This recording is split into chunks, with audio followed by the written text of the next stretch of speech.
तो chapter number 1 है ईंटें, मनके तथा अस्थियाँ, हड़प्पा सभ्यता। तो हम लोग इंटर का हिस्ट्री का चैप्टर नंबर 1 पढ़ने जा रहे हैं, हड़प्पा सभ्यता। तो एनसीईआरटी की पुस्तक है। हड़प्पाई मुहर संभवतः हड़प्पा तथा सिंधु घाटी सभ्यता की सबसे विशिष्ट वस्तु है। तो यहाँ पे एक मुहर दिखाया गया है जिसे हम हड़प्पा की मुहर के नाम से जानते हैं। यह उस समय सबसे विशिष्ट वस्तु की श्रेणी में रखा गया है। पूरा वस्तु का मतलब होता है पुरानी वस्तु। सेलखड़ी नामक पत्थर से बनाई गई इन मुहरों पर सामान्य रूप से जानवरों के चित्र तथा एक ऐसी लिपि के चिन्ह उत्कीर्ण हैं जिन्हें अभी तक पढ़ा नहीं जा सका है। तो पहले देखते हैं सेलखड़ी क्या होता है। सेलखड़ी को रत्न की श्रेणी में जाना जाता है। जो सफ़ेद रंग का पत्थर होता है यह काफ़ी नरम और लचीला होता है। इसका उपयोग क्रीम पाउडर आदि बनाने में किया जाता है। तो सेलखड़ी से उस समय मूर्तियाँ और लिपियाँ बनाई जाती थीं जो अभी तक पढ़ी नहीं जा सकी हैं। फिर भी हमें इन क्षेत्र में उस समय बसे लोगों के जीवन के विषय में उनके द्वारा पीछे छोड़ी गई पुरावस्तुओं का मतलब है पुरानी वस्तुओं, जैसे उनके आवास जो होते हैं रहने का स्थान होता है। मृद भांड का मतलब होता है मिट्टी द्वारा बने गए बर्तन जो कुम्हार लोग बनाते हैं। आभूषण का मतलब होता है रत्नों से बने हुए जो गले में पहना जाता है आभूषण, हाथ पैर गले में। औजारों तथा मोहरों, दूसरे शब्दों में पुरातात्विक साक्ष्यों के माध्यम से बहुत जानकारी मिलती है। अब हम देखेंगे कि हड़प्पा सभ्यता के विषय में क्या और कैसे जानते हैं। हम यह अन्वेषण करेंगे कि पुरातात्विक साक्ष्यों की व्याख्या कैसे की जाती है। इन व्याख्याओं में कैसे कभी कभी बदलाव आ जाता है। निश्चित रूप से इन सभ्यता के कई पहलू आज भी हमारी जानकारी से परे हैं जिनको हम नहीं जानते हैं और हमेशा ही रहेंगे। तो नेक्स्ट जो है आगे चलते हैं। यहाँ पर पारिभाषिक शब्द स्थान तथा काल दिया गया है। तो इसमें माना गया है कि जो हड़प्पा सभ्यता है वह लगभग 2600 ईसा पूर्व से 1900 ईसा पूर्व के बीच में थी। पूरा ईसा पूर्व का मतलब होता है ईसा मसीह के जन्म के पहले का समय। तो देखते हैं सिंधु घाटी सभ्यता को हड़प्पा संस्कृति के नाम से जाना जाता है। तो यहाँ पे एक शब्द उपयोग में लाया गया है, हड़प्पा सभ्यता या संस्कृति। तो पुरातात्विक संस्कृति शब्द का प्रयोग पुरावस्तुओं के ऐसे समूह के लिए करते हैं जो विशिष्ट शैली के होते हैं। देखिए, जैसे हम संस्कृति का उपयोग करते हैं हिंदू संस्कृति, मुस्लिम संस्कृति, तो लोग एक अलग ही पहचान होता है। इसी प्रकार पुरातात्विक लोग भी संस्कृति शब्द का उपयोग ऐसे वस्तुओं के लिए करते हैं जो पुरानी वस्तुओं में अनेक समानताएं मिलती हैं, जो एक विशिष्ट शैली के होते हैं और सामान्यतः एक साथ एक विशेष भौगोलिक क्षेत्र तथा कालखंड के से संबंध पाए जाते हैं। कालखंड का मतलब होता है एक विशेष समय। हड़प्पा सभ्यता के संदर्भ में इन वस्तुएं विशिष्ट पुरावस्तुओं, पुरानी वस्तुएं जैसे मुहरें, मन के मतलब छोटे बर्तन, बाट वजन करने का जो बाट होता है, पत्थर के फलक, यहाँ पर आपको पत्थर के फलक भी मिल सकते हैं जिसको हो सकता है कि फसलों काटने के लिए या फिर यानी कि किसी पशु की हत्या करने के लिए या फिर शिकार करने के लिए प्रयोग में लाया जाता था। और पकी हुई ईंटें सम्मिलित हैं। ये वस्तुएं अफ़गानिस्तान, जम्मू, बलूचिस्तान जो आज पाकिस्तान का हिस्सा है तथा गुजरात जैसे क्षेत्रों में मिली हैं, जो एक दूसरे से लंबी दूरी पर स्थित हैं, फिर भी इनमें समानताएं मिलती हैं। इन सभ्यता का नामकरण हड़प्पा नामक स्थान जहाँ यह संस्कृति पहली बार खोजी गई थी, यानी कि हम मान सकते हैं कि हड़प्पा सभ्यता जो है जो खोजी गई सबसे पहली संस्कृति है। इसका काल निर्धारित किया गया है 2600 ईसा पूर्व से 1900 ईसा पूर्व के बीच में है।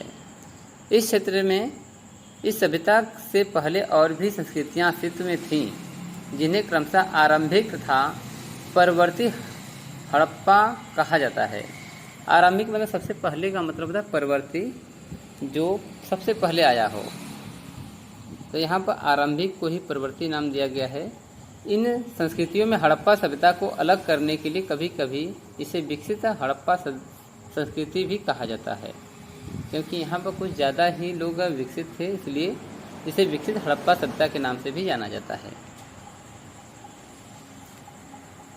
तो यहाँ पर जो है, यहाँ पर कुछ बाट हैं और यहाँ पर कुछ मनके हैं। मनकों को एक माला में पिरोकर, एक रस्सी में पिरोकर पहना जाता था।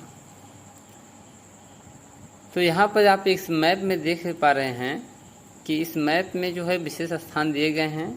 जैसे आपको देखने को मिलेगा मोहनजोदड़ो, कोटदीजी, सिंध, सतलज, हड़प्पा, कालीबंगन, गंगेरीवाला, आमरी, बालाकोट, चहुदड़ो, धौलावीरा, नागेश्वर, ये सभी जो हैं उस समय के विशेष जो है प्राकृतिक स्थान में खोजे गए स्थान हैं, उस समय के विशेष शहरों के नाम हैं। तो यहाँ पर अंग्रेजी में जो है कुछ शाब्दिक अर्थ को समझाया गया है। तो पहला शब्द माना गया है बीसी। बीसी का मतलब होता है बिफोर क्राइस्ट, यानी ईसा पूर्व जिसे हम कहते हैं। एडी का मतलब होता है जो इस समय उपयोग में आता है, जिसका नाम है एनो डामिनी। इसको हम ईसा मसीह के जन्म से मानते हैं। अब जो है एडी को बदल करके सी कर दिया गया है, जिसको बोलते हैं कॉमन एरा। इसका सामान्यतः उपयोग बहुत तेज़ी से हो रहा है। एक नाम है BCE, यानी कि BC जो है बिफोर क्राइस्ट, इसी नाम में थोड़ा से चेंजिंग करके ई जोड़ दिया गया है, जिसका अर्थ है कॉमन, बिफोर कॉमन एरा। यानी कि जो यहाँ पर कॉमन एरा है जो एडी से बना है, इसी का पहले का समय को हम बिफोर कॉमन एरा के नाम से जानते हैं। और प्रेजेंट टाइम में कभी कभी इंग्लिश में BP शब्द का प्रयोग किया गया है। P का मतलब बिफोर, P का मतलब प्रेजेंट होता है। तो यहाँ पर जो है सभी के अर्थ दिए गए हैं, आप यहाँ पर देख सकते हैं। और इन मैप में सभी स्थानों को दिया गया है। देखिए गुजरात का क्षेत्र जो धौलावीरा है, लोथल है, रंगपुर है, नागेश्वर है, यहाँ पर आप मैप में देख सकते हैं। अब यहाँ पर जो है आरंभिक तथा विकसित हड़प्पा संस्कृतियाँ दी गई हैं। सिंध और चोलिस्तान, यहाँ पर एक नाम आया है चोलिस्तान। चोलिस्तान का अर्थ होता है तुर्की भाषा में मरुभूमि होता है। मरुभूमि का मतलब मरुस्थल से घिरा हुआ। और चोलिस्तान का जो स्थानीय भाषा में बोलते हैं उसका नाम है रोही। स्थानीय भाषा में चोलिस्तान को रोही कहते हैं, जो रक्त वर्ण यानी लाल रंग का होता है। जो चोलिस्तान है यह पाकिस्तान, पंजाब, भारत और सिंध तक फैला हुआ एक क्षेत्र है जो मरुस्थल है। तो यहाँ पर दिया गया है कि बस्तियों की संख्या सिंध और चोलिस्तान। तो बस्तियों की कुल संख्या जो है सिंध में 106 मिला है और चोलिस्तान में जो भारत, पाकिस्तान, सिंध और पंजाब का हिस्सा है यानी क्षेत्रों में फैला हुआ है 239 बस्तियाँ मिली हैं। आरंभिक हड़प्पा स्थल में 52 बस्तियाँ सिंध की तरफ और चोलिस्तान में 37। विकसित सभ्यता हड़प्पा स्थल 65 जो हैं बस्तियाँ मिली हैं सिंध में और 136 जो है चोलिस्तान में। और नए स्थलों पर विकसित हड़प्पा बस्तियाँ जो है 43 मिली है सिंध में और 132 जो है चोलिस्तान मिला गया है। त्याग दिए गए आरंभिक हड़प्पा स्थल 29 जो है सिंध में और चोलिस्तान में 33 मिले हैं। तो यहाँ पर आरंभ करते हैं। इस क्षेत्र में विकसित हड़प्पा से पहले भी कई संस्कृतियाँ अस्तित्व में थीं। यानी हम हड़प्पा सभ्यता को पढ़ने से पहले भी यहाँ पर बताया गया कि अनेक जो है संस्कृतियाँ यहाँ विकसित हुई। यहाँ पर अनेक सभ्यताएँ और भी थीं। ये संस्कृतियाँ अपनी विशिष्ट मृदभांड शैली से संबंधित थी। मृदभांड शैली का मतलब होता है मिट्टी से बनाए गए शिल्प कला, जो एक अलग ही संस्कृति को बयां करते हैं। जैसे इस समय अगर मिट्टी से बनाना हो तो हम अनेक वस्तुएं बना सकते हैं, तथा इनके संदर्भ में हमें कृषि, पशुपालन तथा कुछ शिल्पकारी के साक्ष्य भी मिलते हैं। तो आरंभ में यहाँ पर पशुपालन, कृषि के क्षेत्र में और शिल्पकारी के भी साक्ष्य जो है मिले हैं।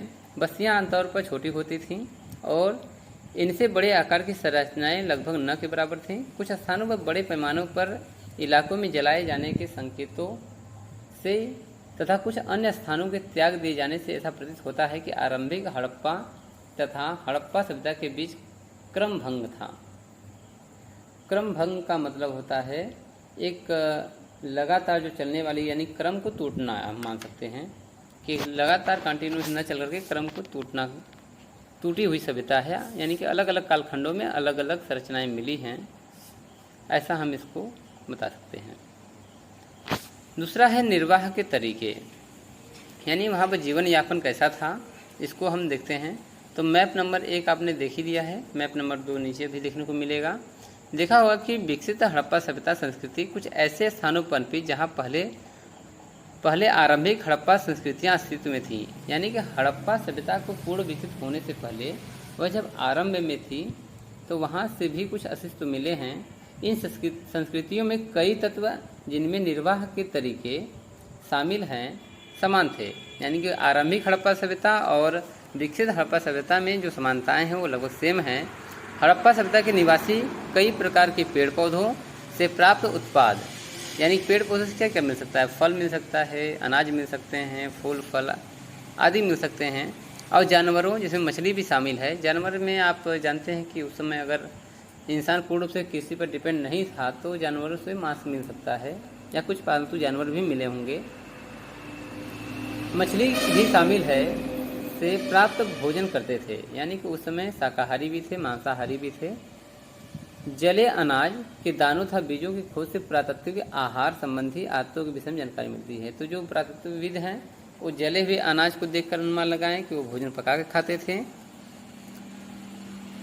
इनका अध्ययन पूरा वनस्पतिज्ञ करते हैं, यानी कि पुराने जो विशेषज्ञ हैं, पुराने वनस्पति विज्ञान के जो जानकार हैं या जिनको हम पुरातत्वविज्ञ कह सकते हैं, उन्होंने इसका अध्ययन करके बताया है। जो प्राचीन वनस्पति के अध्ययन के विशेषज्ञ होते हैं, वनस्पति जो विशेषज्ञ हैं उन्होंने एक ज्ञात करके बताया है। हड़प्पा स्थलों से मिले अनाज के दानों में गेहूँ, यानी क्या क्या मिला था, तो उस समय जो है गेहूँ मिला था, दालें मिली थीं, जौ मिला था, सफ़ेद चना मिला था। सफ़ेद चना में आप काबुली चना भी मान सकते हैं, तथा तिल शामिल थे। बाजरे के दाने गुजरात से मिले थे। गुजरात का जो क्षेत्र है वह भारत के पश्चिमी क्षेत्र में है, तो बाजरे के दाने अगर पूछता है तो यह गुजरात से मिला हुआ था। चावल के दाने अपेक्षाकृत कम पाए गए थे। हड़प्पा स्थलों से मिली जानवरों की हड्डियाँ में मवेशियाँ वे होती हैं जो पालतू जानवर होते हैं, उनको मवेशी कहते हैं। भेड़, बकरी, भैंस, सूअर आदि की हड्डियाँ भी शामिल हैं। तो हड्डियाँ जो मिली थी वो भैंस, सूअर, बकरी और मवेशियों की मिली थी। पुराने प्राणी विज्ञानियों अथवा जीव प्रातविदों द्वारा किए गए अध्ययन से संकेत मिलता है कि ये सभी जानवर पालतू थे। जंगली प्रजातियों जैसे वराह को हम सूअर भी कहते हैं, हिरण तथा घड़ियाल की हड्डियाँ भी मिली हैं। हम यह नहीं जान पाए हैं कि वैज्ञानिकों का कहना है कि हम इनको नहीं जान पाए हैं कि हड़प्पा निवासी स्वयं इन जानवरों का शिकार करते थे अथवा अन्य आखेटक समुदाय द्वारा इनका मांस प्राप्त करते थे। मछली तथा पक्षियों की हड्डियाँ भी मिली हैं। उस समय जो है मछली और पक्षियों की हड्डियाँ भी मिली हैं। तो 2.1 में कृषि प्रौद्योगिकी के विषय में समझते हैं कि उस समय कृषि का क्षेत्रफल कैसा था। हालांकि अनाज के दानों में कृषि के संकेत मिले हैं, पर वास्तविक कृषि विधियों के विषय में स्पष्ट जानकारी मिलना कठिन है। क्या जोते हुए खेतों में बीजों का छिड़काव किया जाता था, यानी कि उनका मानना है कि उस समय इतने अधिक विकसित कृषि थी कि लोग अनाज को खेतों में छिड़क करके उगाते थे। मुहरों पर किए गए रेखांकन तथा मृमूर्तियों द्वारा इंगित करती हैं कि वृषभ के विषय में जानकारी थी। यानी कि पुरातत्वविदों का ये मानना है कि जब बैल की एक मूर्ति मिली है तो उस समय के लोग बैल के विषय में अच्छी तरह जानते थे, जो कृषि का एक बहुत अच्छा साधन था। इस आधार पर पुरातत्वविद यह मानते हैं कि खेत जोतने के लिए बैलों का प्रयोग होता था। साथ ही चोलिस्तान के कई क्षेत्रों में, चोलिस्तान का मतलब है कि जो पाकिस्तान, भारत, सिंध और पंजाब के बीच का क्षेत्र है, जो लाल रंग का रेतीला भाग है, कई स्थानों पर बनावली है जो हरियाणा का क्षेत्र है से मिट्टी से बने हल के प्रतिरूप मिले हैं, यानी हल की तरह बना हुआ मिट्टी का एक खिलौना मिला है। इसके अतिरिक्त पुरातत्वविदों को कालीबंगन यानी जो राजस्थान का क्षेत्र है, नमक स्थान से जुते हुए खेत का साक्ष्य मिले हैं जो आरंभिक हड़प्पा स्तरों से संबंधित हैं। इन खेत में हल रेखाओं के दो समूह एक दूसरे के समकोण पर काटते हुए विद्यमान थे, यानी ऐसा भी हल मिला है जो समकोण पर काटते हुए विद्यमान था, जो यह दिखाता है कि उस समय एक से अधिक फसलें उगाई जाती थी। जो फसलें ज़मीन के ज़्यादा अंदर तक बोई जाती थी उनके लिए हल जो है नीचे गहराई तक जुताई करता था और बाकी जो ऊपर से पलेवा कर देते थे। पुरातत्वविदों ने फसलों की कटाई के लिए प्रयुक्त औजारों को पहचानने का प्रयास किया है क्या हड़प्पा सभ्यता के लोग लकड़ी के हत्थों में बिठाए गए पत्थर के फलकों का प्रयोग करते थे या फिर धातु के औजारों का प्रयोग किया करते थे? तो उनका मानना है कि उस समय जो है फसल को काटने के लिए लकड़ी के हत्थों में पत्थर को बैठाकर काटते थे या फिर अन्य औजार जैसे तांबे वगैरह का भी प्रयोग किया जाता था। अधिकांश हड़प्पा स्थल शुष्क अर्धशुष्क क्षेत्रों में स्थित है। अर्धशुष्क का मतलब होता है जहाँ पर कभी कभार वर्षा होती है, कभी कभार सूखा पड़ता है। यहाँ संभवतः कृषि के लिए सिंचाई की आवश्यकता पड़ती है। अफगानिस्तान में शोरतुरघई नामक हड़प्पा स्थल से नहरों को अवशेष मिले हैं। यानी कि जो है यहाँ पर शोरतुरघई जो एक स्थान है, यह अफगानिस्तान में पड़ता है। वहाँ पर नहरों का कुछ अवशेष मिला है, परंतु पंजाब और सिंध में नहीं मिला है। ऐसा संभव है कि प्राचीन नहरें बहुत पहले ही गाद से भर गई। गाद मतलब जो है मिट्टी, नदियों द्वारा लाई गई बालू मिट्टी से भर गई हों। ऐसा भी हो सकता है कि कुओं से प्राप्त पानी का प्रयोग सिंचाई के लिए किया जाता है। यानी जहाँ पर नहरें नहीं मिली हैं वहाँ पर माना जा सकता है कि वहाँ पर सिंचाई के लिए कुआं वगैरह होते थे। धौलावीरा जो गुजरात के क्षेत्र में है में मिले जलाशयों का प्रयोग संभवतः कृषि के जल संचयन हेतु किया जाता था। जो बहुत बड़े जलाशय मिले हैं गुजरात में, जिनका माना जाता है कि यहाँ पर जल संचय किया जाता था। तो यहाँ पर लेफ्ट साइड में देखिए, क्या आपको लगता है कि इन औजारों का प्रयोग फसल कटाई के लिए किया जाता था? तो बताइए, आपको ऐसा लगता है कि इसका उपयोग फसल कटाई के लिए किया जाता होगा? हमें तो नहीं लगता है। हाँ, इसका जो ऊपर के क्षेत्र में है, इसका हम मान सकते हैं कि यहाँ पर इसका उपयोग हल के रूप में किया जा सकता है। ये तो बिल्कुल कुल्हाड़ी के शेप में है और ये जो है होल वगैरह करने के लिए। तो भोजन तैयार करने की प्रक्रिया में अनाज पीसने के यंत्र तथा उन्हें आपस में मिलाने वाले, मिश्रण करने वाले, पकाने के लिए बर्तनों की आवश्यकता थी। इन सभी को पत्थर, धातु या मिट्टी से बनाया जाता था।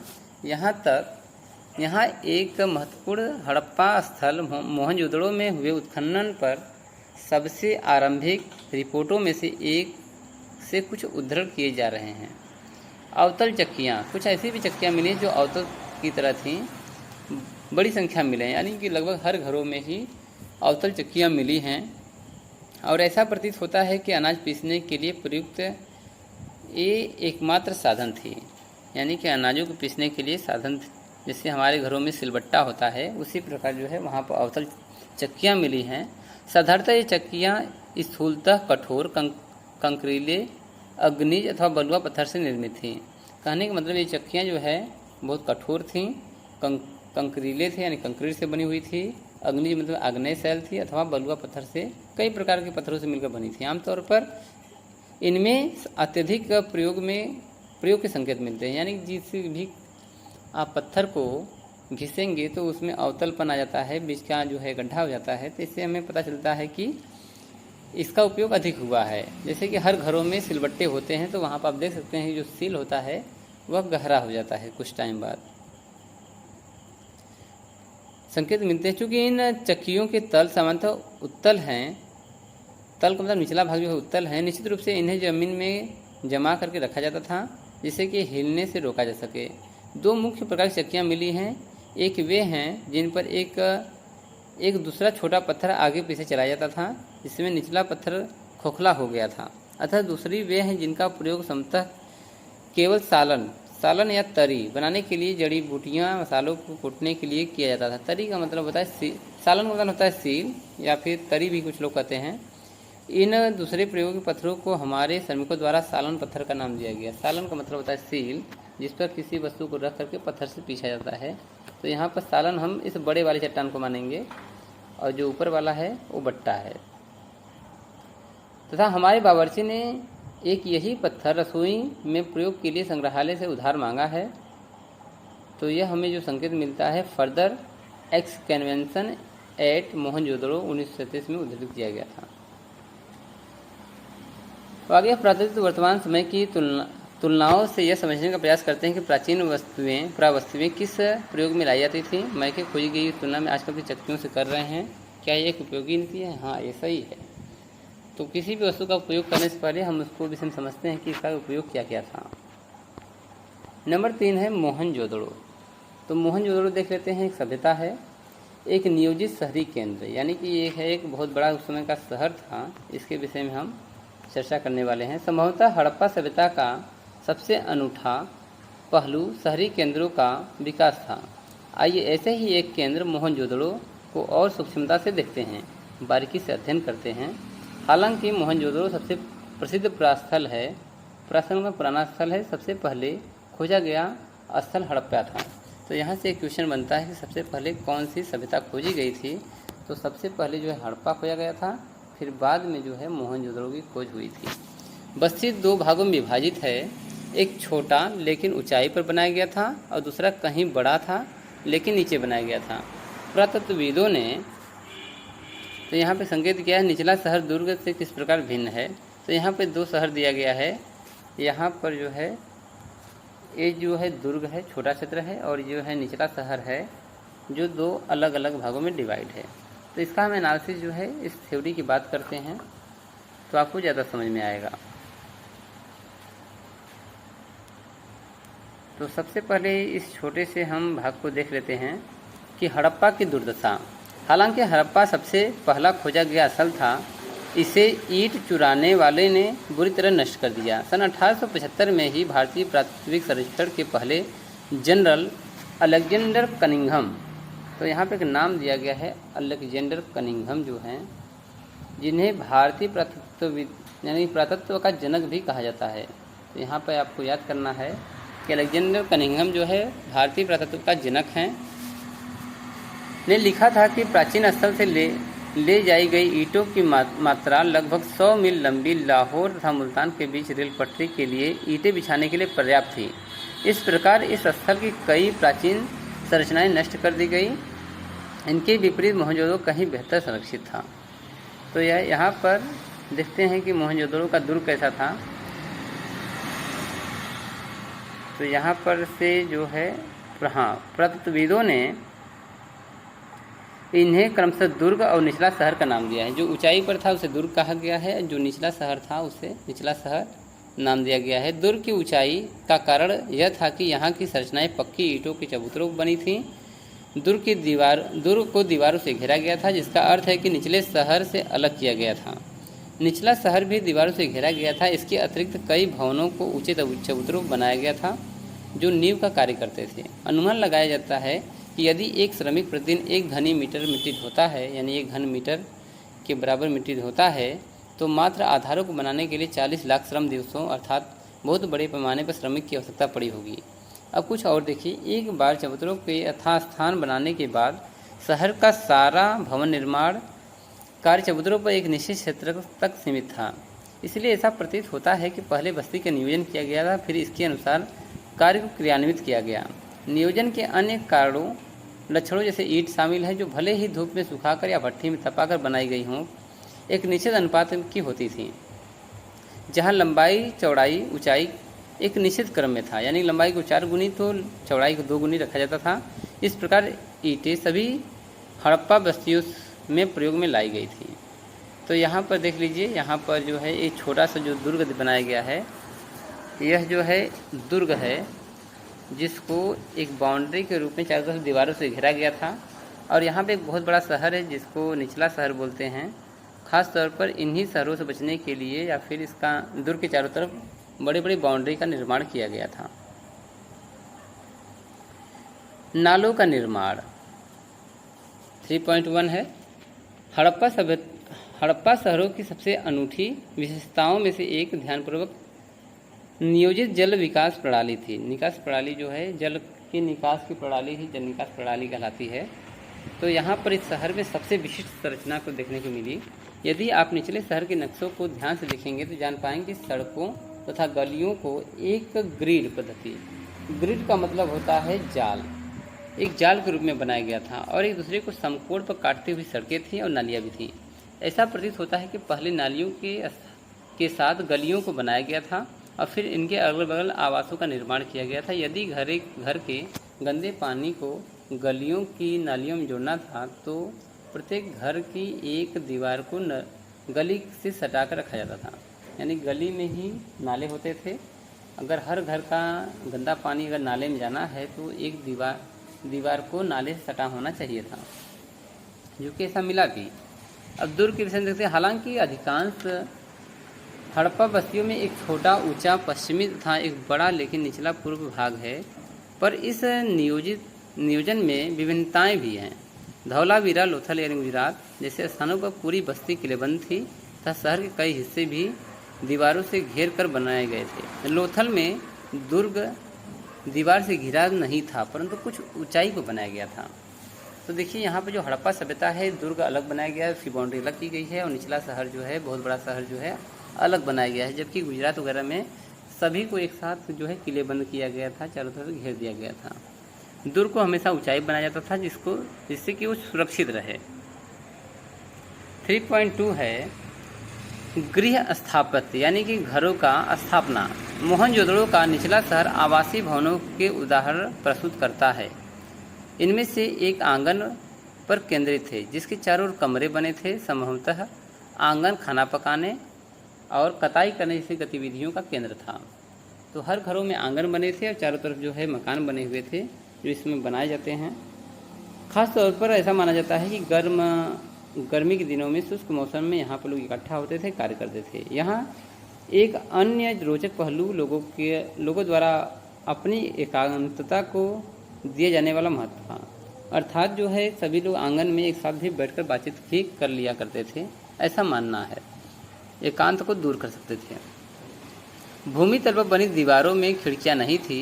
इनके अतिरिक्त मुख्य द्वार से आंतरिक भाग तथा आंगन का सीधा अवलोकन नहीं होता था, यानी कि सीधे आप प्रवेश द्वार से सीधे आंगन में नहीं पहुंच सकते थे।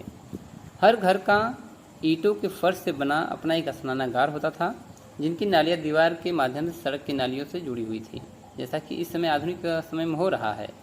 कुछ घरों में दूसरे तल या छत पर जाने हेतु बनाई गई सीढ़ियों के अवशेष मिले हैं। कुछ आवासों में कुएं थे, जो अधिकांशतः एक ऐसे कक्ष में बनाए गए थे जिसे बाहर से आया जा सकता था, जिनका प्रयोग समतः राहगीरों द्वारा किया जाता था। विद्वान ने अनुमान लगाया है कि मोहनजोदड़ो में कुओं की संख्या कुल 700 मिली है। तो यहाँ पर जो है एक जानने वाली बात है कि 700 कुएं जो है मिले हैं अगर हर घर में, तो वह कितनी सभ्यता विकसित रही होगी। नेक्स्ट यहाँ पर देख लेते हैं कि नलियों के विषय में मैके लिखते हैं कि निश्चित रूप से यहाँ अब तक खोजी गई सर्वथा संपूर्ण प्राचीन प्रणाली है। हर आवास गली की नालियों से जुड़ा गया था। मुख्य नाले गारे में जमाई गई ईंटों से बने थे। गारे का मतलब जो मिट्टी से गारे बनाए जाते थे उससे बनी हुई थी। इन्हें ऐसी ईंटों से ढका गया था जिन्हें सफाई के लिए हटाया जा सके। कुछ स्थानों पर ढकने के लिए चूना पत्थर पट्टिका का प्रयोग किया गया था। घरों की नालियाँ पहले एक हौदी या मल कुंड में खाली होती थी, जैसा कि इस समय जल निकासी से पहले एक चैम्बर बनाते हैं जिसमें गाद या फिर मलबा वगैरह ठोस पदार्थ जो है इकट्ठा जाता है, पानी जो है नाले में चला जाता है। ठोस पदार्थ जो है जमा हो जाता था और गंदा पानी गली की नालियों में बह जाता था। बहुत लंबे नालों में कुछ अंतरालों पर सफाई के लिए हौदियाँ बनाई गई थी, यानी बीच में चैम्बर छोड़े गए थे। तथा पृथ्वी का एक अजूबा ही है कि मलबे मुक्त रेत के छोटे छोटे ढेर सामान्य निकासों के नालों के अलग पड़े मिले हैं, यानी नालियों के किनारे जो है कुछ रेत के टुकड़े वगैरह भी मिले गए हैं, यानी सफाई के बाद भी वहाँ पर रखा जाता था। तो यहाँ पर जो है आपको एक मैप दिखाया गया है। इस मैप में दिखाया गया है कि प्रवेश द्वार जो है यहाँ पर दिखाया गया है और यहाँ पर रूम नंबर 6 में जो है कुएं का निर्माण है। एक सीढ़ी यहाँ पर बनी हुई है और अंदर प्रवेश करने के लिए यहाँ से रास्ता है। यहाँ पे कुछ जालियाँ बनी हुई हैं जिसको हम आंगन भी कर सकते हैं। यहाँ से एंटर करने के बाद यहाँ पर 2-3 रास्ते हैं। एक सीढ़ी जो है यहाँ पे चढ़ने के लिए है छत पर, ठीक है। दूसरी सीढ़ी यहाँ पर है और एक सीढ़ी जो है यहाँ पर नीचे उतरने के लिए बनाई गई है, ठीक है। तो यहाँ से एंट्री पॉइंट है। यहाँ पर सीढ़ी बना भी सकते हैं, नहीं भी बना सकते हैं, परंतु यहाँ पर 2 यानी 14 और यहाँ पर 2 सीढ़ियाँ बनाई गई। एक सीढ़ी यहाँ पर है, दूसरी सीढ़ी यहाँ पर बनाई गई है। तो यहाँ पर दुर्ग का चित्र दिया गया है। तो हम देखते हैं दुर्ग क्या है। दुर्ग पर हमें ऐसी संरचनाओं के साक्ष्य मिले हैं, यानी कि ऐसा हमें यहाँ पर सबूत मिला है जिसका उपयोग सामान्यतः विशिष्ट सार्वजनिक प्रयोजनों के लिए किया जाता था। ऐसे प्रयोजन जो सभी के लिए कॉमन हो। इनमें से एक माल गोदाम मिला है। माल गोदाम जिसमें कि वस्तुएं वगैरह रखी जाती थी। एक ऐसी विशाल संरचना है जिनके ईंटों से बने केवल निचले हिस्से बने, यानी चबूतरा मिला है परंतु ऊपर का जो स्ट्रक्चर नहीं बना है मिला है, जबकि ऊपरी हिस्से जो समतल लकड़ी के बने हुए थे बहुत पहले ही नष्ट हो गए। और विशाल स्नानागार भी सम्मिलित है, यानी कि विशाल स्नानागार भी मिला हुआ है। तो यहाँ पर आप मैप में देख सकते हैं कि यहाँ पर जो है विशाल स्नानागार भी है, ये स्नानागार का क्षेत्र है। यहाँ एक माल गोदाम है और यहाँ पर दिया गया ये मुख्य सड़क है और यह विद्यालय का क्षेत्र है। यहाँ पे एक स्तूप बनाया गया है जो जलकुंड है, ठीक है। और यहाँ पर जो है पूजा पाठ करने के लिए मंदिर वगैरह भी यहाँ पर दिए गए हैं। तो आगे देख लेते हैं। विशाल स्नानागार आंगन में बना एक आयताकार जलाशय है जो चारों ओर से गलियारे से घिरा हुआ है। जलाशय के तल तक जाने के लिए उत्तरी और दक्षिणी भाग में 2 सीढ़ियां बनी हैं। जलाशय के किनारों पर ईंटों को जमाकर तथा जिप्सम की गारे का प्रयोग करते थे। प्रयोग से इसे जलबद्ध किया गया है। देखिए जिप्सम जो होता है कैल्शियम सल्फेट होता है CaSO4, ठीक है, 0.5 H2O। ये जिप्सम का सूत्र है जिसका उपयोग होता है किसी भी ईंट को जमाने में प्रयोग किया जाता है। तो बताया गया है कि वहाँ पर जिप्सम का भी प्रयोग किया गया था जो जल को रोकने में सहायक था। इसके तीनों ओर कक्ष बने हुए थे जिसमें से एक बड़ा कुआं था। जलाशय में पानी एक बड़े नाले में बह जाता था। इसके उत्तर में एक गली के दूसरी ओर अपेक्षाकृत छोटी संरचना थी जिससे 8 स्नानाघर बनाए गए थे। एक गलियारे के दोनों ओर 4-4 स्नानाघर बने थे। प्रत्येक स्नानाघर में नालियाँ गलियारे के साथ साथ बने एक नाले से मिलती थी। इन संरचना का लोग अनोखापन तथा दुर्ग के क्षेत्र में कई विशिष्ट संरचनाओं के साथ इनके मिलने से इस बात का स्पष्ट संकेत मिलता है कि इनका प्रयोग किसी प्रकार से अनुष्ठानिक स्नान के लिए किया जाता था। अनुष्ठानिक स्नान के लिए मतलब है कि आज हम हिंदू परंपरा में देखते हैं कि अधिकांश जगहों पर जहाँ पर मंदिर वगैरह होता है वहाँ पे एक तालाब होता है। तो वहाँ पर जो है स्नान कर करके लोग मंदिर में जल चढ़ाते थे या फिर मेला घूमते हैं। जैसा कि आज हमारे यहाँ नदियों के किनारे जो हैं बहुत से देवस्थान बने हुए हैं, तो लोग स्नान करके ही दर्शन करते हैं। तो सामूहिक स्नान करने का तात्पर्य है कि या तो यह बहुत बड़ा एक स्विमिंग पूल जैसा रहा होगा या फिर अगर दैवी मार्ग है, यहाँ पर आप देख सकते हैं कि दैवी मार्ग दिखाया गया है। अगर यहाँ पे एक मंदिर है तो मंदिर में दर्शन से पूर्व आपको स्नानागार में स्नान करके कपड़े चेंज करके साफ सफाई के साथ इस मंदिर में प्रवेश करना होता है, जो कि इस समय की पद्धति है कि आप किसी भी अगर मंदिर में प्रवेश कर रहे हैं, धार्मिक स्थान पर जा रहे हैं तो वहाँ पर साफ सफाई से जाना होता था। तो ऐसा भी माना जा सकता है।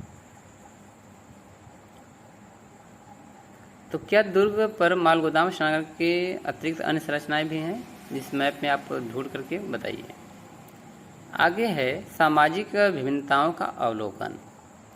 तो अब विभिन्नताएं के आधार पर हम अवलोकन देखेंगे कि समाधान का मतलब कि जो है शवों को दफनाने या जलाने के प्रमाण मिले या नहीं मिले। पुरातत्वविद यह जानने के लिए कि क्या किसी संस्कृति विशेष में रहने वाले लोगों के बीच सामाजिक तथा आर्थिक भिन्नताएं थी, सामान्यतः कई विधियों का प्रयोग करते हैं। इन्हीं विधियों में से एक है समाधानों का अध्ययन। आप संभवतः मिस्र के विशाल पिरामिड, इसमें से कुछ हड़प्पा संस्कार है, यानी कि इन्होंने एग्जाम्पल दिया है कि आप अगर मिस्र के पिरामिड को जानते होंगे तो वहाँ पर राजा महाराजा लोगों को पिरामिड के अंदर जो है दफनाया जाता था। उनके साथ उनके आभूषण, जेवरात और खाने पीने की वस्तुएं आदि नौकरशाहियों को भी साथ में दफना दिया जाता था। ऐसा वहाँ पर प्रचलन था। तो क्या ऐसा ही प्रचलन हमारे मोहनजोदड़ो या फिर हड़प्पा में भी थी? तो यहाँ पर है इनमें से कई पिरामिड राजकीय समाधान थे, परंतु बहुत भी मात्रा में धन संपत्ति दफनाई गई थी। उस समय जो है पिरामिडों में बहुत धन संपदा आदि दफनाया गया था। हड़प्पा स्थलों में मिले समाधानों से आमतौर पर मृतकों के गर्तों में दफनाया गया था, यानी कि जो है मृतकों को बहुत काफ़ी नीचे दफनाया गया था। कभी कभी समाधान गर्त की बनावट एक दूसरे से भिन्न होती थी। कुछ स्थानों पर गर्त की सतहों पर ईंटों की चिनाई की गई थी। क्या ये विभिन्नताएं सामाजिक भिन्नताओं को संकेत करती हैं? कहना कठिन है। कुछ कब्रों में मृत भांड, कुछ कब्रें जैसे मिले हैं जहाँ पर मिट्टी के बर्तन आभूषण मिले हैं, जो संभवतः एक ऐसी मान्यता को संकेत करते हैं जिनके अनुसार इन वस्तुओं का मृत्युपरांत प्रयोग किया जा सकते हैं। लोगों को मानना था कि अगर मरने के बाद इंसान जिंदा होगा तो इन वस्तुओं का उपयोग करेगा। पुरुषों और महिलाओं दोनों के समाधानों से आभूषण मिले हैं, यानी दोनों के पास जो है चाहे पुरुष हो चाहे महिला हो, दोनों के पास यही आभूषण मिले हैं। 1990 के दशक में के मध्य में हड़प्पा के कब्रिस्तान में हुए उत्खनन में एक पुरुष की खोपड़ी के समीप शंख के 3 छल्लों, देखिए शंख के जो छल्ले होते हैं आज भी बनते हैं, महिलाएं इनको अपने हाथों में कंगन के रूप में पहनती हैं।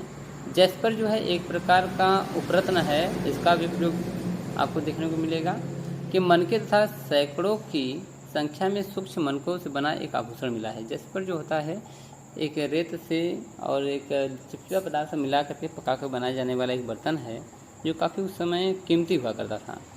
कहीं कहीं पर मृतकों को तांबे के दर्पणों के साथ भी दफनाया गया था, परंतु कुल मिलाकर ऐसा लगता है कि हड़प्पा सभ्यता के निवासियों का मृतकों के साथ बहुमूल्य वस्तुएं दफनाने में विश्वास नहीं था। यानी सब मिलाकर माना जा सकता है कि जैसे मिस्र की सभ्यता में राजाओं के साथ उनके रत्न, उनके शानो शौकत को दफनाने का रिवाज था, वैसा जो है हड़प्पा सभ्यता में नहीं था। आगे जो है हम देखेंगे कि 4.2 में विलासिता की वस्तुओं की खोज, यानी कि विलासिता की वस्तुएं क्या होती हैं, ऐशो आराम की जिंदगी क्या होता है। तो सामाजिक भिन्नता को पहचानने के लिए एक अन्य विधि है ऐसी वस्तुओं का अध्ययन जिन्हें पुरातत्वविद मोटे तौर पर उपयोग या विलास की वस्तुओं का वर्गीकृत करते हैं। यानी कि उस समय पुरातत्वविदों ने सोचा कि अगर उस समय अगर शानो शौकत को अगर देखना है तो ऐसी बहुमूल्य वस्तु खोजिए जिनका उपयोग बहुत कम लोग करते थे या फिर काफ़ी शौकिया लोग करते थे। पहले वर्ग में रोजमर्रा के उपयोग की वस्तुएं सम्मिलित हैं, जिन्हें पत्थर अथवा मिट्टी जैसे पदार्थों से आसानी से बनाया जा सकता था, जिनमें चकिया, मृदभांड, सुइयाँ, झावा आदि शामिल हैं। ये वस्तुएं सामान्यतः रूप से बस्तियों में सर्वत्र पाई गई हैं, यानी जो निचले शहर हैं वहाँ पर ये अधिक मात्रा में पाया गया था। चकियाँ यानी सिलबट्टे, मिट्टी के बर्तन, सुइयाँ, झावा जो है जो लावा से बनता है, पत्थर, ऐसी वस्तुएं जो है काफ़ी देखने को मिली थी निचले शहरों में। पुरातत्वविद उन वस्तुओं को कीमती मानते हैं जो दुर्लभ अथवा महंगी हो, यानी जो वस्तुएं कम मात्रा में मिलेंगी वही दुर्लभ कहलाएंगी। तो ऐसी जो है वस्तुओं को पुरातत्वविदों ने खोजना चाहा। स्थानीय स्तर पर अनुपलब्ध पदार्थों अथवा जटिल तकनीकों से बनी हो, इस प्रकार फयांस, एक वैसी वस्तु मिली फयांस जो घिसी हुई रेत, बालू तथा रंग और चिपचिपे पदार्थ के मिश्रण से पकाकर बनाया गया था, के छोटे पात्र संभवतः कीमती माने जाते थे क्योंकि इन्हें बनाना बहुत कठिन था। तो जिन्हें बनाना बहुत कठिन होता है उनको हम दुर्लभ वस्तुएं मान सकते हैं। जैसे कि फयांस है, फयांस जो है यह बनता था घिसी हुई रेत, बालू अथवा रंग को मिलाकर चिपचिपे पदार्थ को मिश्रण करके पका दिया जाता था।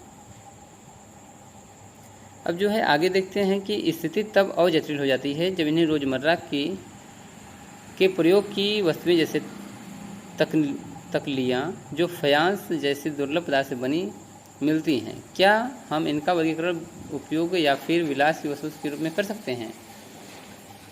अगर जिनके यहाँ भी फयांस मिला है तो क्या वो विलासीपूर्ण जीवन जीते थे या फिर अधिक अमीर थे? यदि हम ऐसी पुरावस्तुओं के वितरण का अध्ययन करें तो हम पाते हैं कि महंगे पदार्थों से बनी दुर्लभ वस्तुएं सामान्यतः मोहनजोदड़ो और हड़प्पा जैसी बस्तियों में केंद्रित हैं और छोटी बस्तियों में एक बिरले ही मिलते हैं।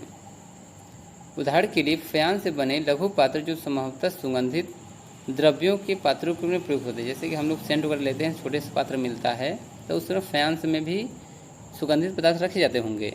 अधिकांश मोहनजोदड़ो और हड़प्पा में मिले हैं, यानी कि ऊंचे वाले शहरों में मिले हैं जहाँ पर दुर्ग है।